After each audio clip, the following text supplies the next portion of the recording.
আজ সকাল সকাল ঘুম থেকে খুব তাড়াতাড়ি উঠলাম। উঠে ভাবলাম যে সকাল সকালে কাজগুলা খুব দ্রুত শেষ করি, রান্নাবাড়াও করা লাগবে। প্রথমে আমি আমার বিছানাটা খুব সুন্দর করে ফিট করে নিলাম। তারপরে আমার গেদার বাপে আবার বলল যে এত তাড়াতাড়ি আমার ঘুম থেকে উঠাই দিলা, এখন বাজে 10টা, এখন নাকি তাড়াতাড়ি। আমি ঘরটা ঝাড়ু দিলাম সুন্দর করে। ঘরে চিপা চাপা এত ময়লা হয়েছে, প্রতিদিনই ঘর মুছি ঝাড়ু দেই, তারপরও এখন দেখি আবার এখানেও মশার কয়েলের ধোঁয়ায় যে এত মশা মরে গেছে গা, আমি তো দেখতে অবাক। তারপরে যাই হোক, বারিন্দাটা আমি এখন ঝাড়ু দিব, ওটা আর নাই দেখাইলাম বারিন্দাটা।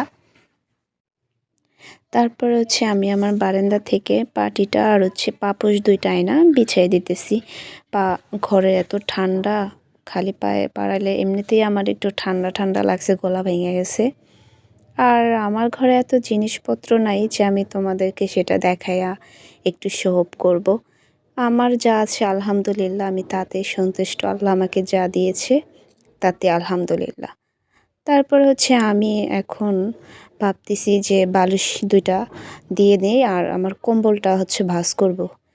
কিন্তু কম্বলের সাথে আবার কোল বালিশের সাথে এই গামছাও এসে পড়ছে, ভিজা গামছাটা। এই গেদার বাফে গোসল করে রাইখা দিছে গামছাটা কম্বলের ভিতরে।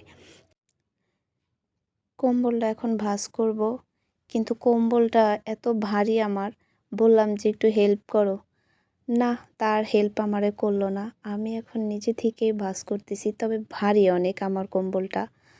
তো ভাঁজ করা শেষ, এখন আমি খাটের এক সাইডে রাইখা দিব। কম্বলটা এখন রাইখা দিতেছি, রাখা শেষ। তারপরে কি করা যায়, এদিকে বলতেছে যে খাইতে দাও, খিদা লাগছে। নাস্তা বানায় খাওয়া শেষ গাইস, তোমাদেরকে আর দেখানো হলো না। খাবারের পরে আমি থালা বাসনটি ধুয়ে আয়না জায়গায় রাখলাম। তারপর আর কি করব, দুপুরের আবার রান্না বাড়া করতে হবে, তাও গুছাইতে হবে। তো আমার এই মিনি ব্লগটা কেমন লাগছে জানি না তোমাদের কাছে। তো আমি একটু পানি খাইতেছি, আমি ভাবলাম যে আমার গেদার বাপের মনে হয় একটু পানি খাইতে ইচ্ছা করছে, কিন্তু আমার কাছে চায় নাই, আমি নিচে থেকে ভালোবেসে দিলাম।